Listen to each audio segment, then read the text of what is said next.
All right, good afternoon. We'll start. My name is Cristina Chiarella. There have been some changes in this session. I'm replacing Vibhuti, who was supposed to moderate. And also a couple of our panelists were not able to make it to Rome.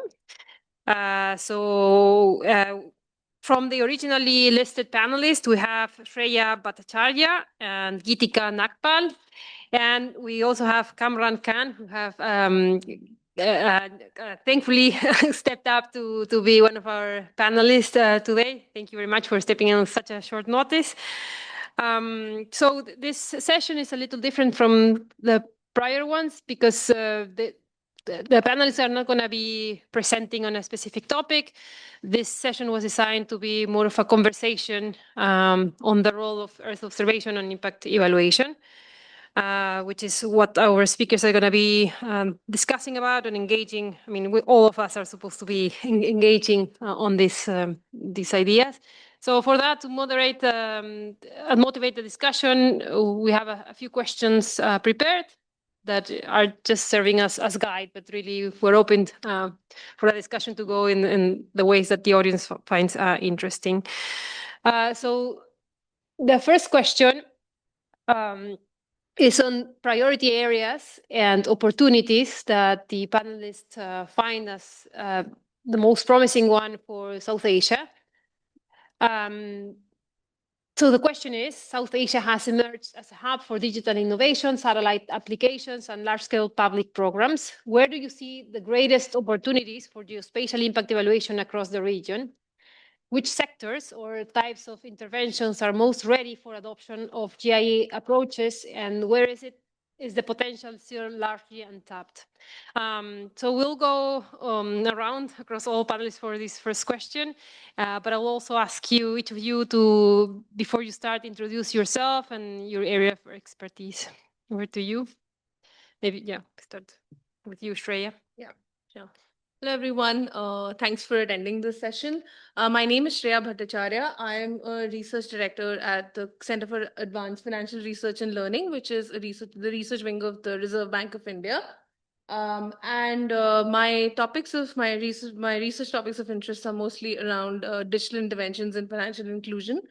And I think the most interesting space that I see at the bank currently is the Reserve Bank has been investing a lot of effort in sort of collecting more geospatial data, be it on where banks are located versus where it's also on the kind of agriculture insurance policies where they're being disbursed. They're trying to also track at very granular levels what credit disbursement looks like, what flood insurance schemes look like. And I think that's where, so there is a whole lot of geospatial data that is available. And I think the big opportunity that we have currently is sort of layering impact evaluation on top of it. So there is enough, the data infrastructure does exist, but the opportunity lies in layering impact evaluation on top of it. So some of the sort of initiatives we're taking is to try and work on looking at sort of underbanked areas and their flood and their likelihood of facing floods, and how because we can sort of granularly look at where banks are located, we could then design programs that allow for timely disbursement of credit when weather shock hits, for example. And once we design that program, then that gives way to sort of monitoring and evaluation initiatives to come up. So in my view, that's sort of the big opportunity based on my experience. Great. My name is Geetika Nagpal. I'm a research economist at the Development Impact Department of the World Bank, so housed in the research section of the bank. I mostly work on topics related to infrastructure, so thinking about housing and transportation in urban contexts. And so I think in the South Asia region, I know a lot of this throughout the last 2 days, we've been talking a lot about rural areas. I think South Asian cities are those which are urbanizing at rapid rates, and more people are moving to cities at a rate that perhaps administrative data or collected every 10 years, a census can't keep track of how many people are moving to cities, what's exactly happening in these areas. So I think the greatest opportunity for some of the new data that's out there, whether that's Earth observation or thinking about other new and innovative data sources, is to really think about what's happening in cities and how are they transforming, whether it's the extent of these cities, thinking about service provision, thinking about traffic, congestion. These are all real situations which are affecting these cities as they're developing. And so at the Development Impact Department, part of what we do is to layer impact evaluations and collect new sources of data to think about housing construction, thinking about transportation, thinking about urban mobility in general, and then using these impact evaluations to be able to answer questions that are of relevance to governments in these cities. Thank you. Thank you for this question. I am Kamran Niazi. I am an economist at the FAO at Agri-Food Economics Division. I'm working, recently I've been working a lot on anticipatory action, and I currently am working on Afghanistan on crop cuts and wheat prediction, wheat production, etc. In the past, I've worked with GeoField in Pakistan. So the perspective I bring is for Pakistan and Afghanistan as well quickly because I'm currently working on it. Using remote sensing in this context, I think there are 4 direct opportunities where this can be applied immediately. One is, since a big producer of cotton, wheat, and rice, I think just having another measure of remote sensed wheat production, harvest, yield of rice, wheat, and cotton is one avenue that should be explored both by private or NGOs, but also by government to have another measure of how much production Pakistan is doing.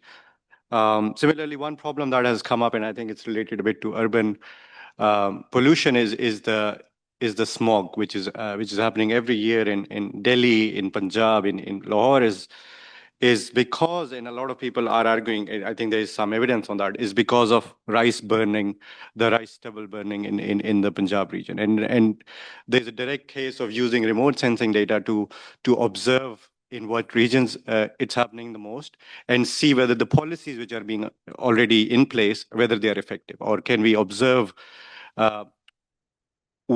you don't have to pinpoint each plot who does it, but still we can have a better monitor on which area does more and probably add more policies, interventions to stop that. So there is definitely that. And then the third is about flood and drought monitoring. So this has come up I was looking at MDET data recently because of some research, and then the frequency of flood and droughts in Pakistan has gone severely up. And connecting remote sensing with flood monitoring and drought monitoring and eventually with anticipatory action is something that is also, as FAO, we should be exploring, but everyone should be exploring this use of remote sensing. Thank you. Thank you. I think we can have this hybrid format. If the audience has questions already, please. This first detection of opportunities, please go ahead. Or otherwise, we can move to the next question, which is on scaling up. The question is, much of the exciting GIA work in the region remains at pilot stage or confined to specific case studies. What would it take for governments and institutions to move toward more systematic and institutionalized adoption of Earth observation for evaluation? What conditions need to be in place for GIE to become a standard part of how development programs are designed and evaluated in South Asia? Yes, I think this is a very interesting question because something that we're grappling with as well every day. So a lot of these geospatial data sets and systems are very, very decentralized. So there are different agencies, different state governments, for example, at least in the context of India, which will have these data sets housed within their own portals. And for dissemination, will at max establish a dashboard, which is then available to citizens or researchers or policymakers to access and decide how policy interventions should take place. I think the biggest hurdle to kind of using GIE currently, the way to actually adopt EO and GIE methods is how disaggregated this is, how this data actually sits in different places across without any uniform harmonization.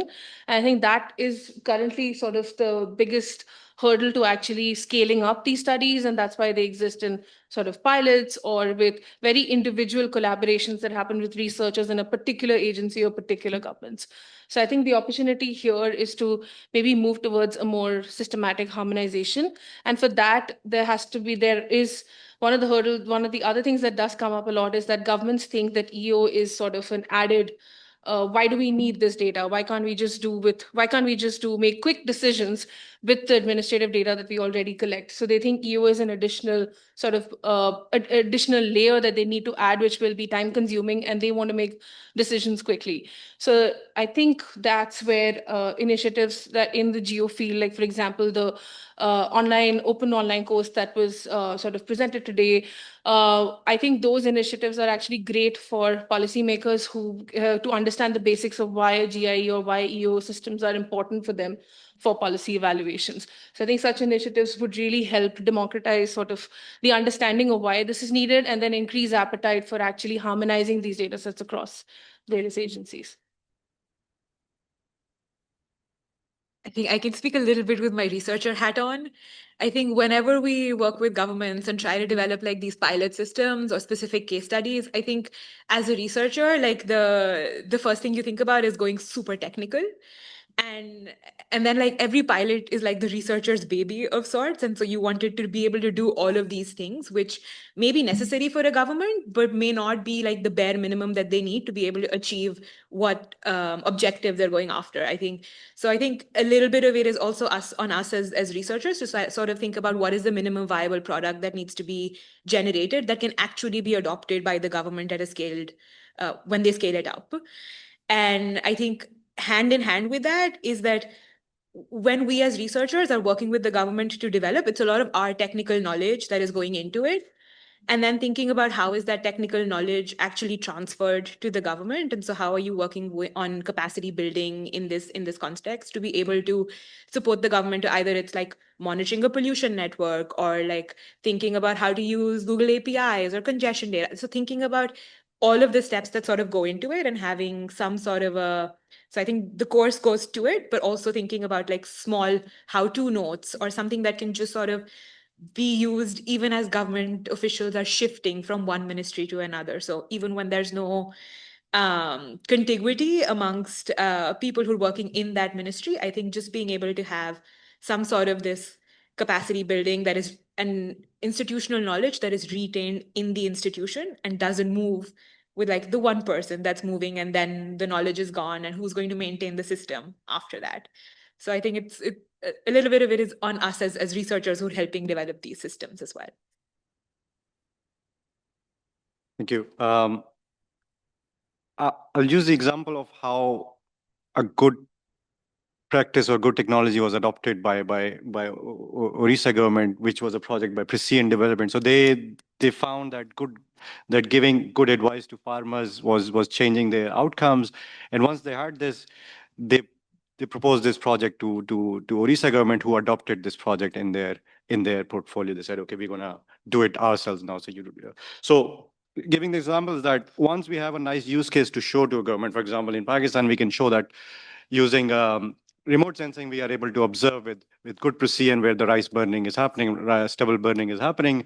And then this could be adopted by the National Disaster Management Authority, that's saying, okay, now we are observing, instead of going household surveys or going plot by plot to see where it's happening, we can do it by remote sensing. And thus, because of a successful use case, this could be something which gets which gets adopted by the government. So probably that is one way where a good practice could be part of the government. And then also the capacity building gap, the training gap. So people, do we have this expertise in South Asia and in Pakistan to continue doing this if the person who's one expert leaves the organization, or if there's no capacity building or training done while we are adding new methods, probably it won't sustain. So yeah, I think this is this is my take on this. Thanks. Thank you. Any thoughts from the audience? Yeah, I mean, what you guys were talking about also makes me think about the question that was raised in the previous session on, I mean, we're asking governments to take up and to scale up, but we as organizations, as researchers, face the same constraints to scale up. No, we cannot even share our own databases and our own systematization of where the information is. So yeah, it's, I guess, an open question of what are the incentives. Yeah, Richard, thanks. Sorry, and it's not directly related to scaling, but do a lot of evaluation work on our programs in India, and one thing that's seem to be getting more attention is the government's new policies on data and data transparency, DPDP, which I don't fully understand, to tell you the truth, yet. And I'm wondering with geospatial data, if it's going to be even more of a challenge in India to actually be able to use geospatial data and release it in a public way. And do you have any insights on that? Thanks.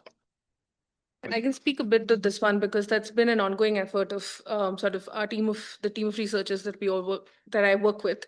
The RBI has built a climate risk information system which sort of geotags flood-prone and drought-prone areas. And the idea is to kind of combine that with very granular bank-level data to kind of disburse timely credit to farmers who get affected by flood events or drought events. And one of the things we're trying to get them to do is to not just keep that in a dashboard, but make it sort of available to researchers so that we can use sort of geospatial methods to see whether the programs that are built for actually disbursing these credit schemes, do they actually reach the farmers or not. And not just over the short term, we also want to look at things like yields and productivity. And that's where we're making a case for actually making the data available, at least for now, to Indian researchers to start with. And there seems to be some encouragement on that because they don't just there has been some appetite for it because disbursing timely credit to farmers affected by climate events seems to be a government priority. So we kind of saw that as an opportunity to leverage our case for making the data open available to researchers. So I think it's about it's tough, but it's sort of about finding these opportunities where the governments or state agencies are aligned and have skin in the game in terms of what their policy priorities are, and then they seem to be more willing to then sort of share the infrastructure and the data in place to actually go ahead and work on evaluations as well.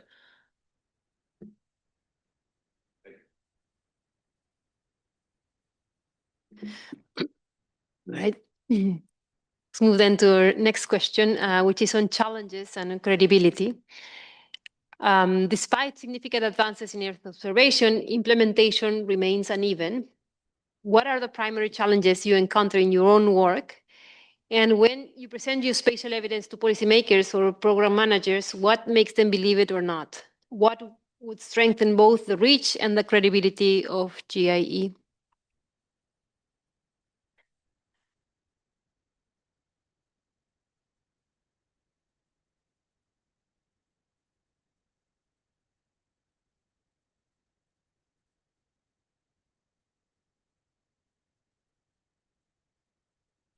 Speak about, I'm going to use the examples I gave. So in anticipatory action, we have been hearing a lot that if we are not able to predict a disaster incoming and we go in a zone where the disaster did not occur and we give the cash transfer to them, then probably for some context, for South Sudan or for Somalia, it could be, it's still okay because the people are in dire conditions and they would still be happy having that cash transfer. But in a context where the people are slightly better and the resources are very limited in Pakistan, and if we do not intervene in an area where flood did not occur and we go in with the cash transfer and flood occurred somewhere else, then we don't have resources to give to the people who actually are suffering from flood. So there is this credibility issue of using, it's not with remote sensing, but with predicting AA.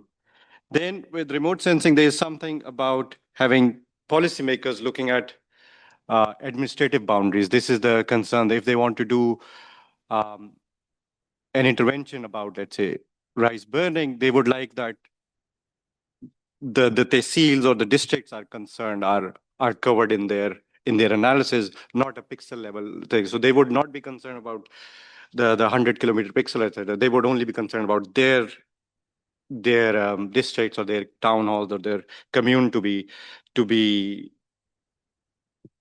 researched or understood on that. Then also, I think there's still work to be done on how do we convert for the harvest and yield. There's still work to be done. How do we credibly convert NDVIs to exact wheat production or rice production or maize production, etc. In the project that we were doing recently, we had NDVIs and we had crop cuts, but we still struggled to reliably go from NDVIs to actual yields. So this is something which we are considering now in Afghanistan. The project we are doing, we are taking at least 7,000 crop cuts, and we will try to calibrate crop cuts to NDVIs and see whether we can predict or estimate, not predict, estimate the yields for the next year without doing crop cuts. So this is, the problem still remains that how credibly can we go from one to the other, like from vegetation to yield or harvest. Thank you.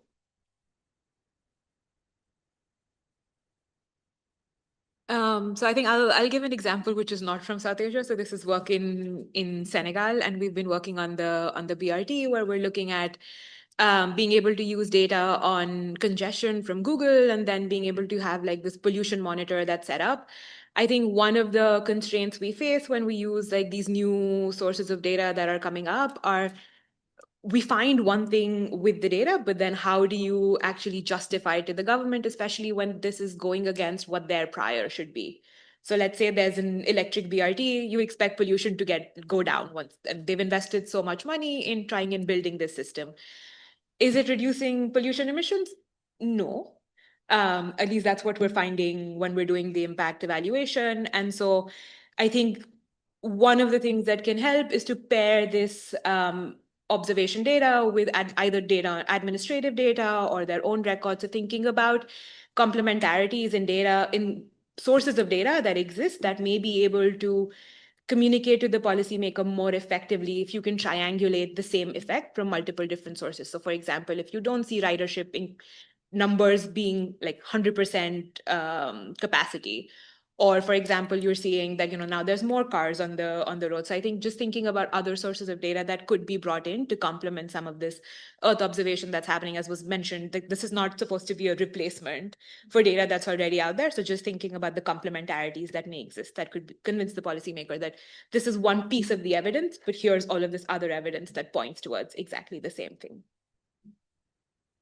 Yeah, there's some work that that we done previously in Nepal at my time in Wilmer Mary, where we were looking at the effects of a digital agricultural app, which was basically farmers were trained to see how to use the app to look at optimal use of pesticides, also see projections of weather, and so on and so forth. And we and we had to basically tell the app company how effective their app was in actually reaching farmers and farmers actually utilizing this. And what we did was we kind of triangulated 3 different sources of data. So we had the remote sensing piece, but then we also had sort of a ground truthing survey, and we also had sort of detailed qualitative interviews with farmers, with facilitators who would actually train the farmers on how to use the app, as well as some representatives of the company.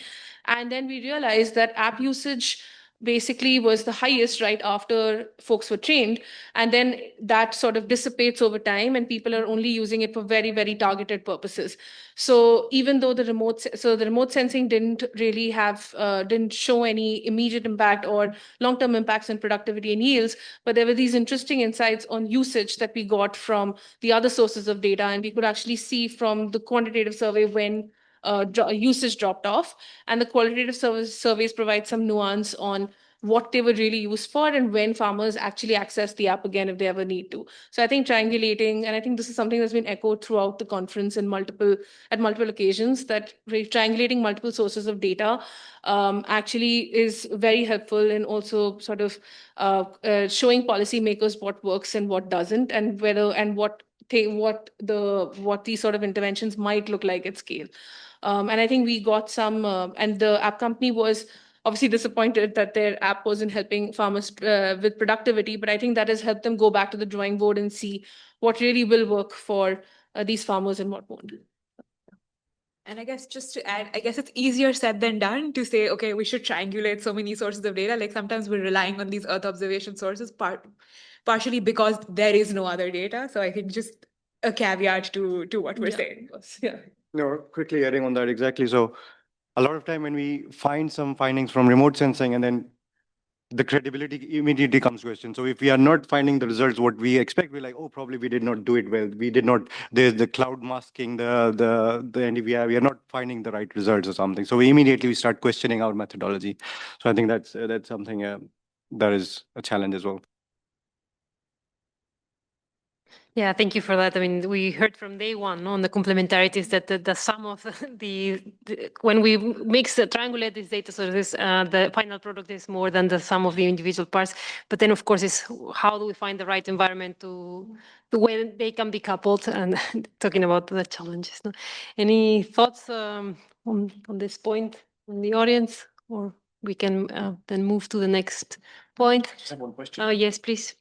I need to think a lot about these things that you're talking about. And I was just wondering, like, is there like one center for this type of data that could be in the region, or maybe the Indian Space Agency, for example?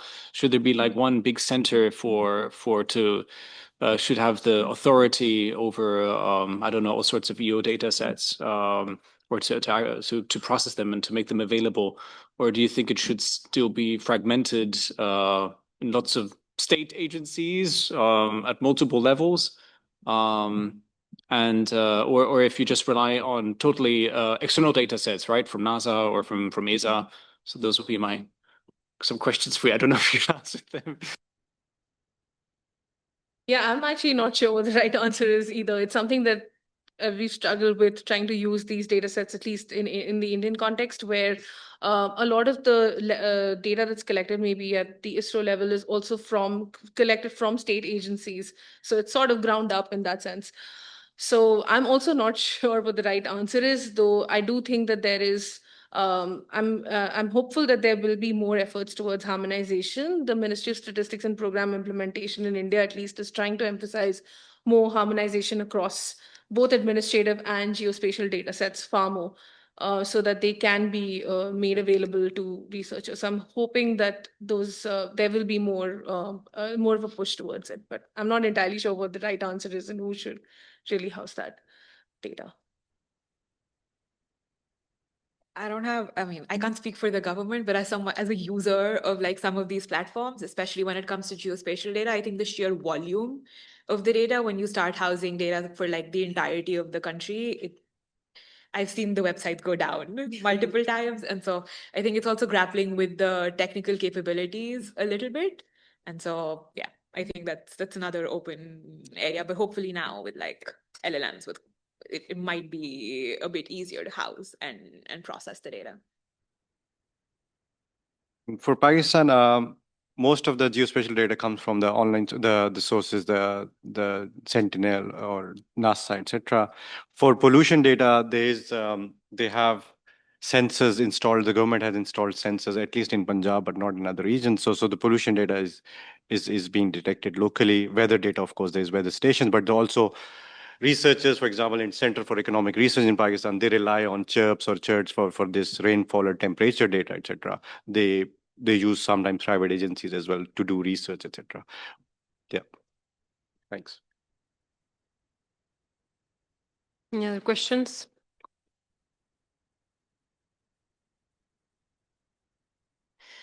Okay, the next one is on geospatial tools for design. So switching from GIE to sort of the lessons that from your own work you have encountered that can be helpful for project design. The question is, South Asia faces some of the world's most severe climate pressures, extreme heat, erratic monsoons, floods, droughts, alongside deep conflicts over land and water that are likely to intensify. From your experience, how can Earth observation tools help in the design of development investments that are responsive to these realities? Are there limits to what Earth observation can capture that need to be complemented with other approaches?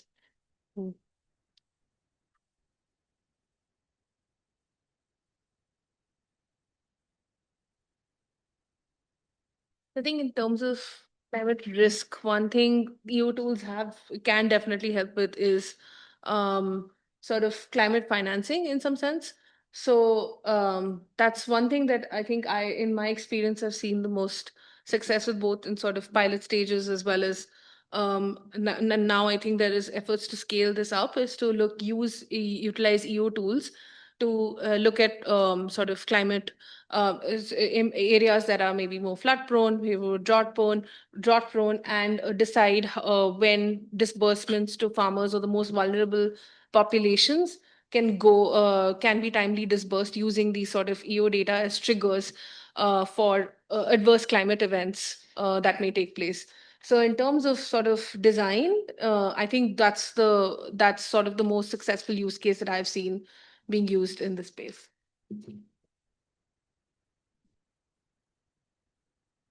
So I think the one place that I personally haven't used it, but I think the one place I've seen EO tools be quite useful in terms of mapping is thinking again about floodings and where that's happening. I think I'll talk a little bit about like the limitations part maybe.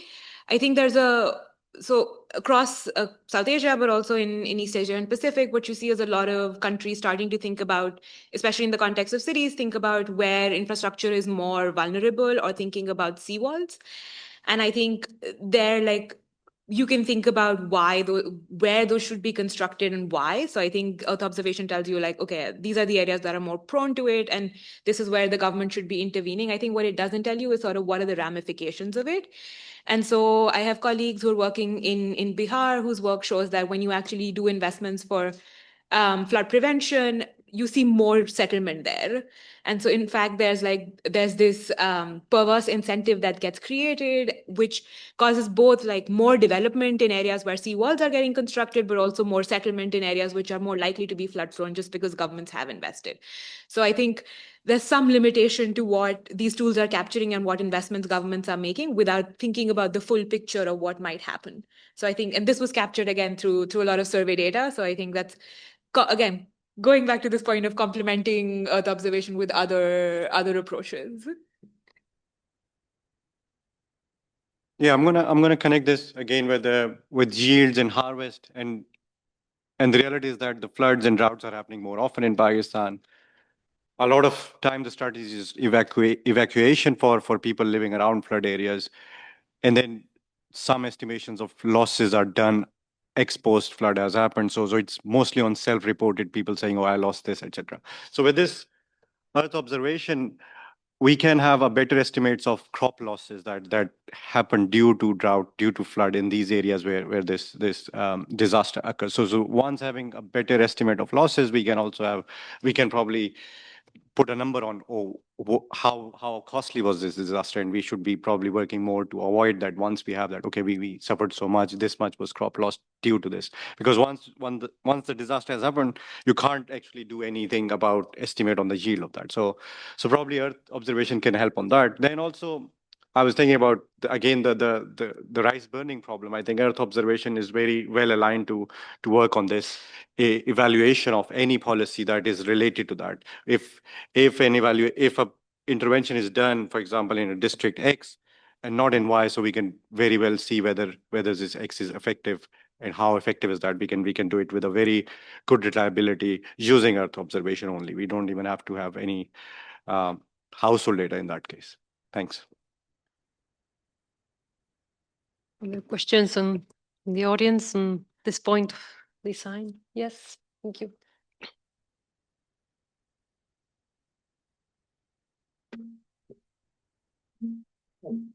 So this is a little bit off topic, but I'll get back to this. You've got general circulation models that predict sort of climate on a global scale, and you've got regional climate models. So for example, South Asia has a group within Cortex that downscales models specifically for South Asia based on model skill and performance. Yet some of the things that we care about are only produced at a global scale. So you've got Global Forest Watch. One of the presenters yesterday was talking about how sort of the global tropical cyclones data is calibrated using physics as it applies to tropical cyclones in North America, which doesn't do well in Asia and elsewhere. The reason why Global Forest Watch has less predictive accuracy in some locations is because there simply aren't the same tree species or ground truth data that go into calibrating the model as much as tree information from North America, Europe. So to what degree are South Asian governments working to improve the collection of ground truth that improve the quality of those global models in their predictive accuracy for South Asian contexts versus essentially developing bespoke models using only ground truth from South Asia?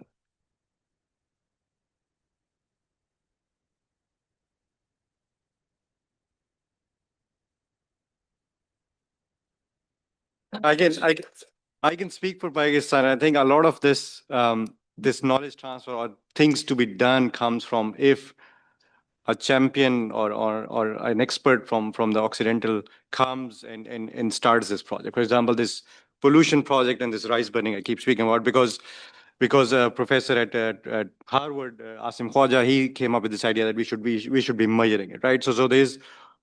Once organization starts saying that okay, we should be using more geospatial data.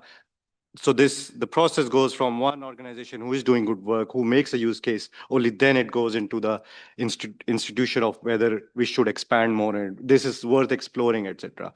So in Pakistan, a lot of work goes through this economic department who does this kind of research. So it's a whole it is the champion of this, but then also there's the space agency as well. So going back again, so once a use case is successful, only then it becomes something which other government organization or other government institutions start adopting it and start expanding on this.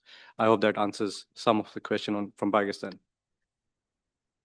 As far as I'm aware, I don't think there has been too much of an active thought being given to ground truthing data, so to speak, and especially at a large scale in India. And I think I think there may be to what Kamran just said. I think there has to be a successful use case for the government to be to kind of get inspired and emulate or basically try to also incorporate similar methods. So for example, I've seen some government surveys come in only after there's been, so for example, right now, one of the, shifting away from geospatial work for a bit, one of the priorities for the government is to actually map the usage of AI, for example, across sectors. And the push came from actually looking at surveys done by Anthropic and maybe other other work that's been done in the US and UK about AI adoption. And that's when there was and then there was a top-down push from the government to actually explore this in more detail and have more detailed research on AI adoption using tools that have currently been used in the US and UK. So I think once there is a governmental push or an outside expert who comes in and makes the case for it, is when there will be appetite for these kind of initiatives to actually take place. I think maybe just to add on that as well. So in the pollution space, for example, there is a bit of appetite to be able to measure properly. And so I know that at U Chicago, there's an energy policy lab, and that's been pushing quite a bit to install low-cost sensor monitors across cities. So in Delhi, this is definitely happening. And they're also doing it across cities in Africa as well, where there is a push to install several of these low-cost monitors, coupled with a regulatory grade monitor to be able to calibrate. And so going beyond a bit of what's measured at a global scale with Earth observation, where even the data that's calibrated, for example, I've recently been working with the data for Senegal, and that it has gaps. And so, it's interpolated quite often. I'm not really sure if it's capturing what it should be capturing. So going to your point of like these inconsistencies and needing local grounding. So I think there's definitely appetite within governments to be able to set this and to be able to monitor on this on their own. But I think, again, to go to my colleague's points, I think it's also having some external push for it. So I think in the context of Dakar, for example, they have the BRT and they want to be able to show these pollution effects. And so that's the push for these low-cost monitors. In Delhi, it was the odd even policy for cars that was implemented at some point in time. And so wanting to be able to show reduction in pollution as a result of this or of any other government effort. So I think it's often linked to this big outcome that they want to be able to show, but there is appetite to produce some of this and move away from more Earth observation data sets in the space.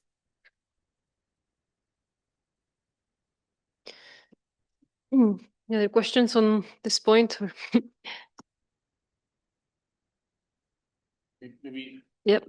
I'm just asking myself. I mean, there's so many products out there, like so many flood maps, and there are also many different weather data sets and so on. And for some things, I can see very strong use applications, and for others, I just don't know how it should cascade down to the user. So let's say with drought, like it fits everybody, and everybody knows there's drought, so everybody's affected. But then I don't know how it would cascade down to, right.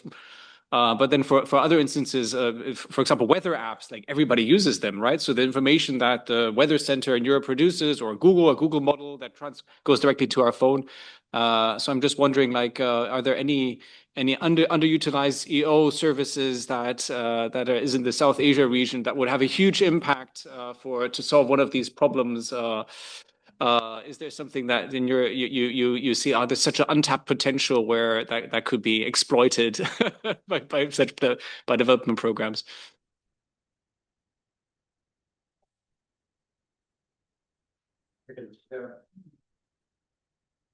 Rice burning in Pakistan.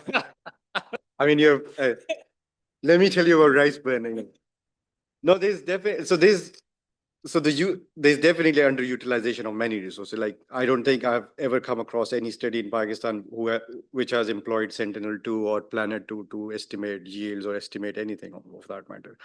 But there's also the problem of how reliable the weather data is in the ones which you get from CHIRPS or CHIRPS. So we engaged another agency, I don't remember the name, but while working with precision development, we had a forecast data from this agency, which is US based, and we had ground level data from people asking where the rain happened. And the forecast that was given was accurate to 60%. So when they said, oh, the forecast will happen, the rain will happen, 40% of the time rain did not happen. So the forecast that was coming from agency, which is based outside of Pakistan, wasn't as accurate as we had hoped for. So we dropped that plan. We said we can't engage it. So there's of course that credibility issue on using some services which we think are amazing, but probably doesn't work in that context, because probably local weather stations are providing much better information, which we did not think that would be the case. So there's definitely more potential for using indices which are from Sentinel, etc., about vegetation, but of course after doing ground truth. But there's also have to be cautious of using any tool eyes closed saying that this is amazing is also risky as well. Thanks. Since Klaus is not here, I might rep some of his work for the conflicts over land. I think so. The government of India has been investing a lot in being able to have a land cadastre map, which, as you can imagine, for India is a big task. And so in rural areas, at least, they've been using drone technology to be able to map out what do these plots actually look like, who's owning them. And I think that has been a long process, which is coming to fruition at this point in time.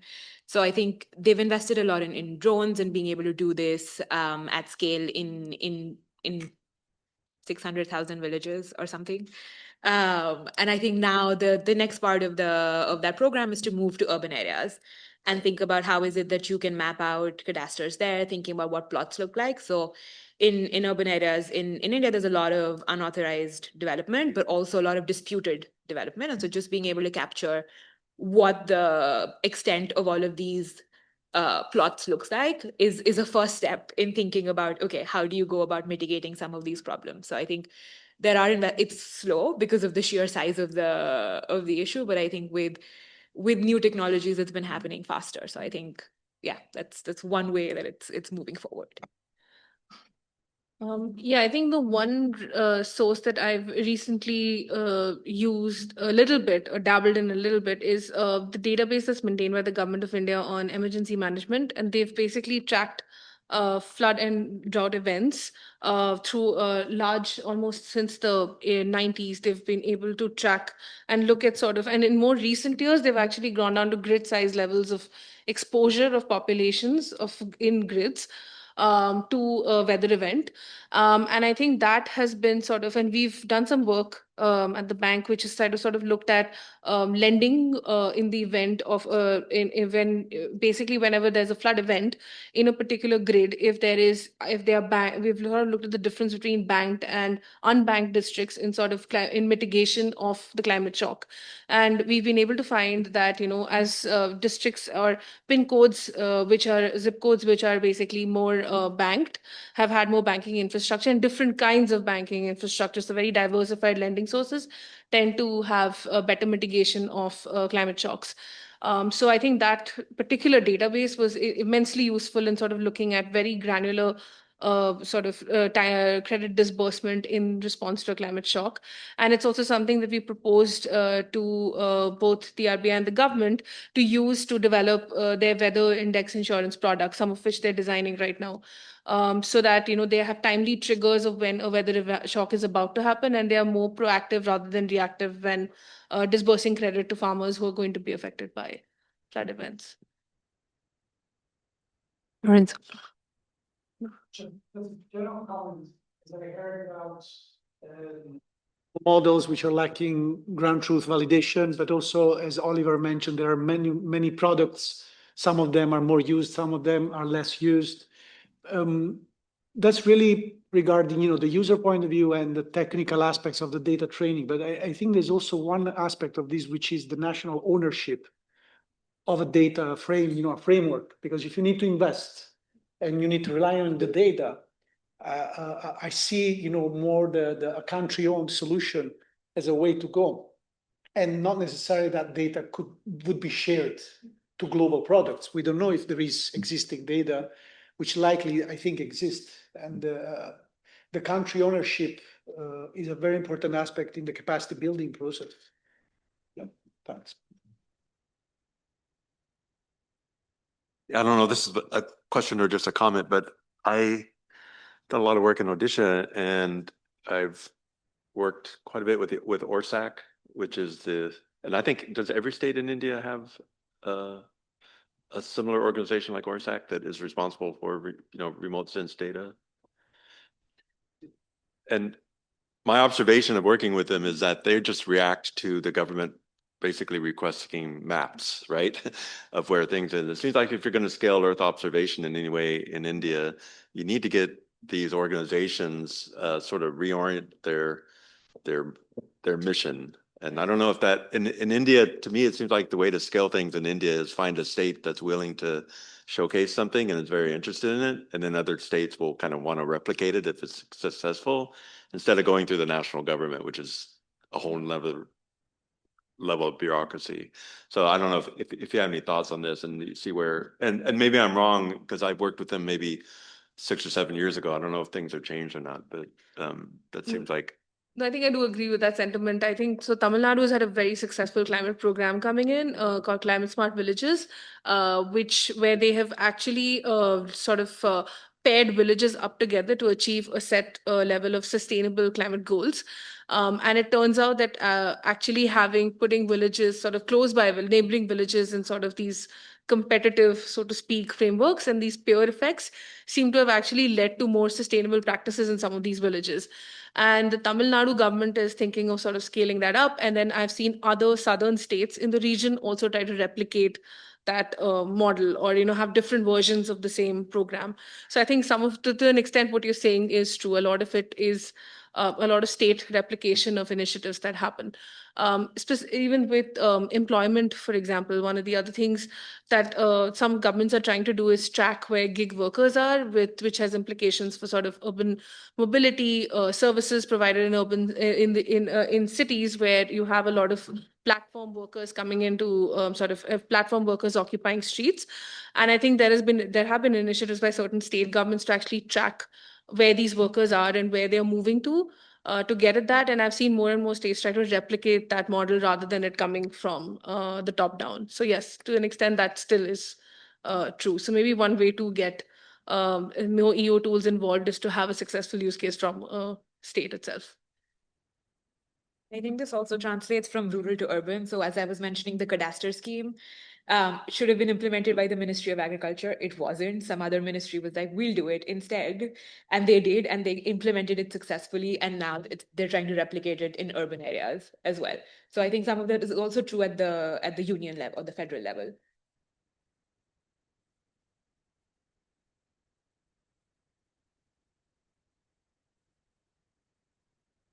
Okay, the next question is on data governance and citizen empowerment. Much of the GIE work in the region generates evidence for governments and donors, but who owns the data? Who gets to interpret it? Can geospatial tools be designed to serve communities and citizens, not just institutions? What would more democratic data governance look like in the South Asian context?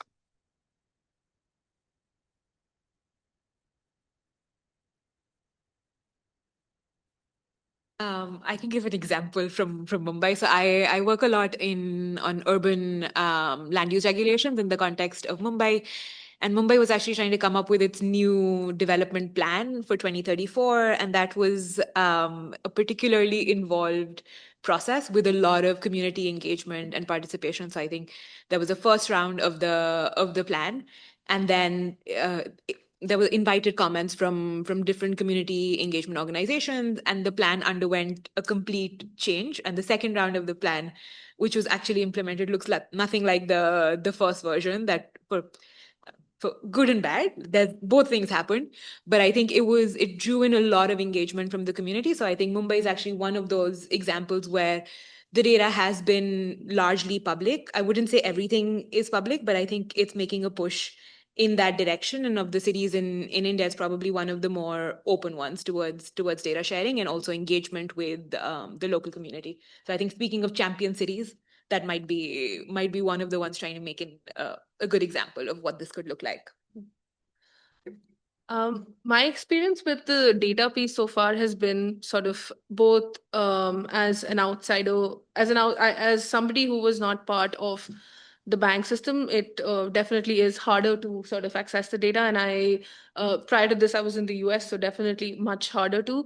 But even within even within government, departments kind of sometimes tend to work in silos a lot. So there is less. So when they are mandated to maintain a database, I think what ends up happening is a lot of times that there is little thought that goes into sort of data sharing across even departments, let alone sort of outside and to researchers and sort of the general public. So and therefore because those sort of institutionalized incentives aren't there to maintain a harmonized data set across, when you actually try to work with the data or even try to get access, there's hesitancy in sharing it because there is sometimes a fear of, oh, you're going to see how we maintain the data and it's messy and you're basically there to catch us at it or something. So those are some of the sort of big obstacles that come in when you actually even want to access the data just to just to get a sense of how a program is working, let alone not even a full scale impact evaluation. So I think democratic data governance has to start with sort of having an institutional vision to actually combine and harmonize sort of these disparate sources of data, and to say that it's not just a reporting requirement, it's not just for supervision, but there's also sort of we need to kind of both for accountability and learning. This needs to be public for not just researchers, but also for the citizens to understand how programs that are meant to service them are actually faring. And there have been some efforts that have been made, at least in India, to try and bring in more of these harmonization methods. But I think there is quite some given the vastness of the country and different incentives at the state and the federal level, I think it will take some time to get at the utopia of democratic data governance. An example of the work we did before was looking at how people in Pakistan felt about state institution and judicial system. So for that, we had to take data from government department on people calling the police department and saying they had this problem and how satisfied they are. To obtain such a data set was very painful. It had to go through a lot of hurdles. So this is the data set. Of course, it is sensitive information, but if government is owner of a data set, then just acquiring such a data set requires going through a lot of red tape. And I could imagine if either it's geospatial or any data set, it would require the same level of going through the bureaucracy hurdle. For that, what JPAL in Pakistan did is they have people who are connected, who have bureaucrats from government on board of that organization as well, who are allowed to go through these hurdles so you can actually access this. So I don't think they would ever become public. You will always have to go through these red tapes to acquire such a data set, which could help in your research. But once the product is created out of this, it becomes public information anyway. So that's my take on this. Thanks. I guess one other thing to add here, this assumes the government is the owner of the data. In a lot of these contracting processes, there's often a consultant who's hired, and the deliverable is usually just a report. And so in some cases, the government doesn't actually get the raw data. And this happens in transport quite a bit, where yes, you have the aggregate number of riders on every route, but you don't know like what the granular ridership looks like and thinking about like what times of day, what the gender disaggregation. So to be able to actually implement policies for the government, they really need the raw data. And I guess that is something that needs to be stipulated in this contracting process with the contractor, where the deliverable is not just the final report where the consultant gets to interpret what the data is and sort of just have these highlight figures, but actually getting the raw access to the data for the government. Yeah, just to add really quickly to that, another case is in sort of digital finance. One of the things that we really wanted from the digital finance data is held by the National Payments Corporation of India, which is sort of a third-party agency that actually holds sort of digital payments data for every citizen in India. And interestingly, they would have sort of the universe of transactions that have been made and sort of what people are spending on, which has important implications for understanding sort of spatially who are the people who actually have access to these digital finance sources, what do spending patterns look like, and also sort of get a sense of how much of the economy is truly digital as is claimed. And when we actually did go to sort of speak to them about the data, we realized that there's no systematic data maintenance. That's really most of the data that has been maintained has just been for reporting purposes. And any granular data that has been maintained has taken us months to sort of clean out and, make clear, be able to make clear even sort of district identifiers of the data to actually be able to use it for any analysis. So I think a lot of, and like Geetika just said, a lot of this just sits in a report. And the underlying data is with these third-party agencies who basically have not, are ready to maybe share it with researchers after going through the red tape. But it takes a while for them to understand how exactly they should be sort of storing this data so that it's actually useful to researchers. So there's a gap there in communication and who owns the data versus who hosts the data and who stores it and who eventually disseminates it. So that's also something to keep in mind when we think of data governance.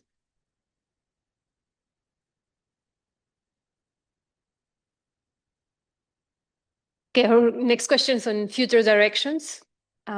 What emerging data sources, methodological developments, or areas of analysis are you most excited about for the future of this work? How might advances in geo AI, drones, and near real-time Earth observation reshape development evaluation over the next decade? And what specific problem in South Asia does it feel like it was made for?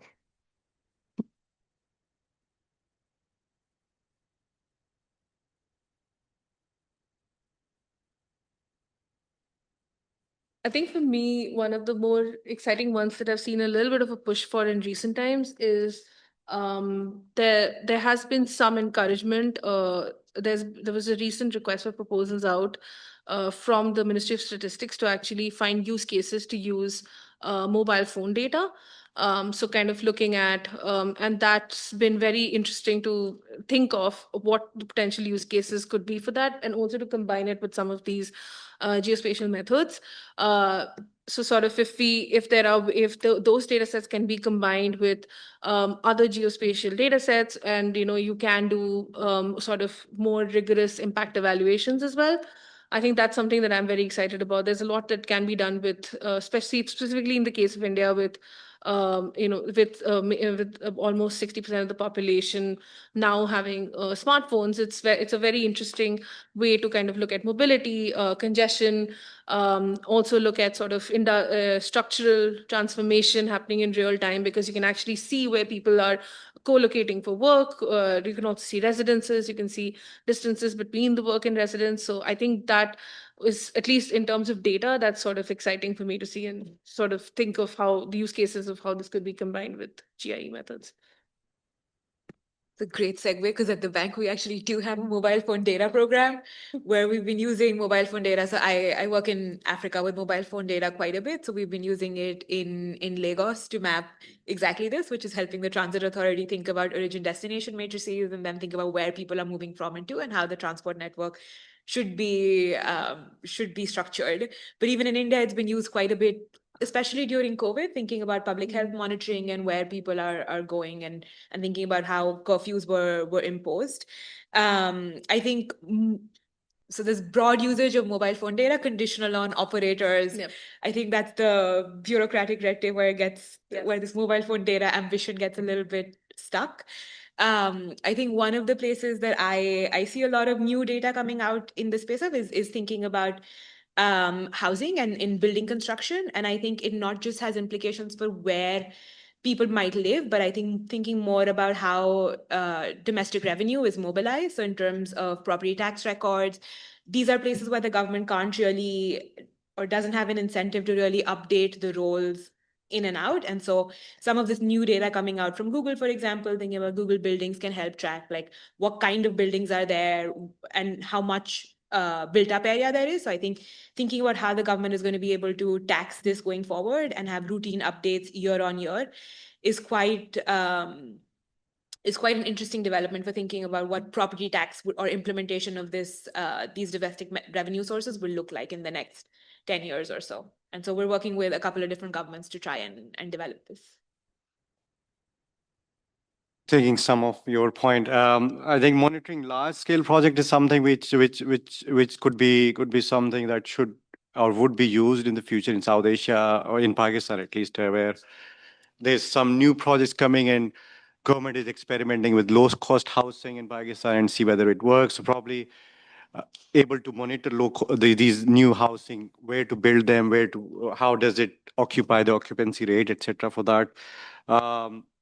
The pollution problem, which related to so the pollution problem is something which has become quite hazardous in Punjab, especially the region is, and then having possibility to monitor it much better with more precision is something that I think government is making a lot of efforts to actually reduce it, because it's almost the particulate matter goes up till 700, 900. It's the levels are huge, and people don't know how to.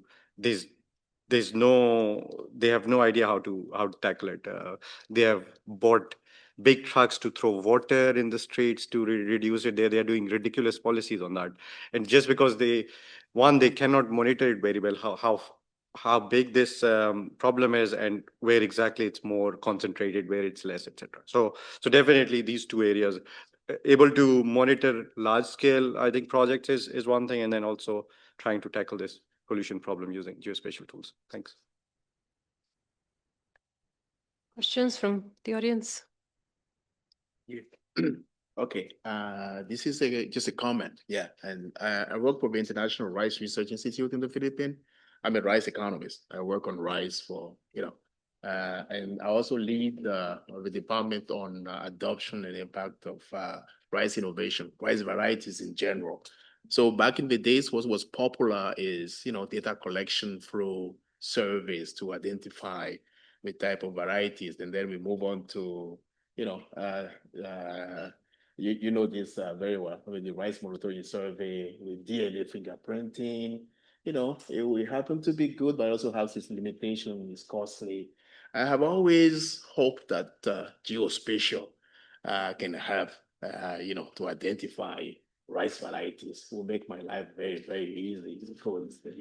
But it's still that, we're still very far from that. There have been some progress too, for some type of varieties, it's still possible, but can we now, can the development be in this area push the boundary toward helping us really, to identify on the ground, this is variety A, this is variety B, from naive perspective of an economist, this is what I wanted to throw on the plate. And Richard, I'm sure, would like to react to that.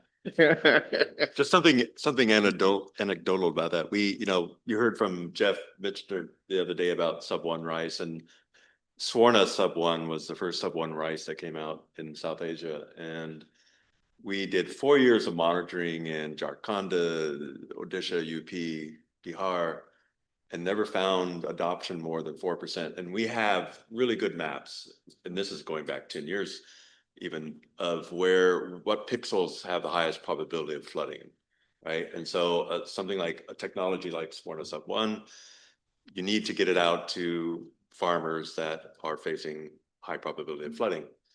So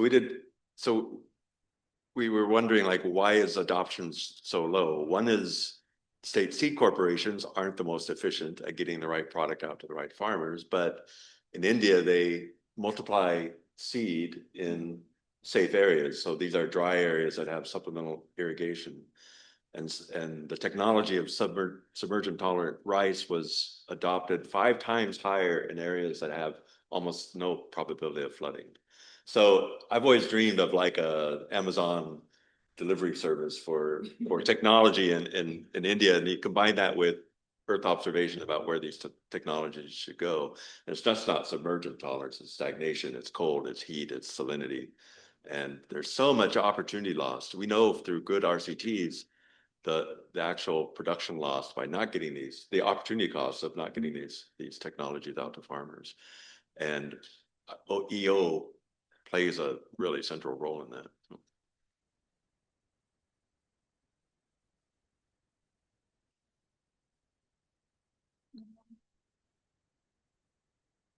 I have a question from more like an environmental perspective. So a lot of these interventions, in order to stay effective, they really rely on the health of the environment. So for example, if you have an irrigation project that is extracting water from wells or it's diverting water from rivers, effectiveness is depending on if the water table is stable or if the river is in good health. And usually there is a really long time lag for these ecosystems to respond negatively, really decay. So I was wondering if, I know in academia they do, but I wondered in the government section, is there any work that they look far back as interventions that, for example, were done early 2000s? And so they had a good 10, 15 years Earth observation before that. And now there has been enough time, 2 decades, 3 decades after, to see was it really effective long term as well, or it's just I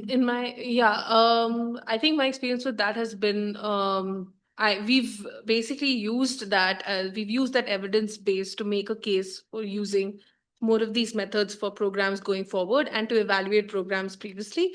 My experience with this has been that governments typically don't want to look at programs that they think are finished in some sense. So the implementation period is over, and there's less appetite to sort of look at what happened then, because they think, we're actually making a better program now. So let's focus on this and let's not look at what happened then. But we've been trying to orient them to actually look at the effects of some of these programs, because they should feed whatever the lessons learned from those programs should feed into the programs that they're designing today.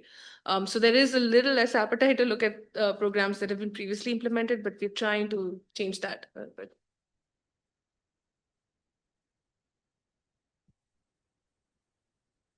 I have a question myself. I was fascinated by your comments on the possibility of looking at structural transformation with this mobile phone, and your work on transformation of cities, and looking at the built-up areas and the type of buildings from Google. I'm just wondering about your thoughts on that on rural areas where perhaps it's not as dynamic. So, I mean, what are the possibilities there? I mean, in terms of maybe tracking a development of markets, market access, can something be done with mobile phones, or even thinking on citizen crowdsourcing? Could that be of help to track the transformation of the rural areas?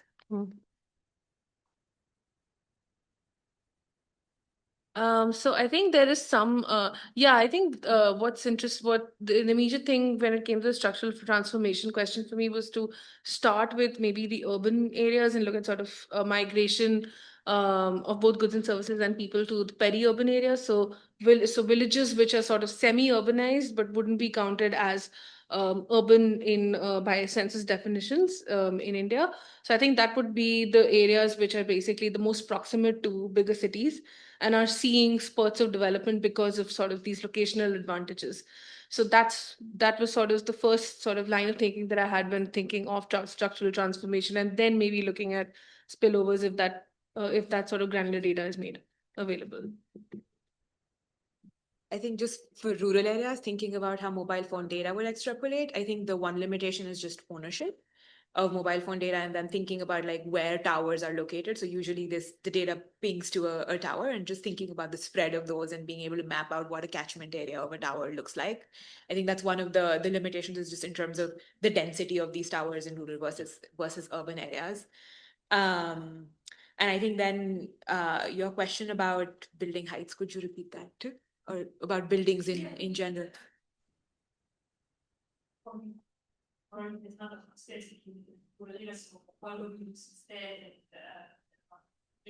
On markets.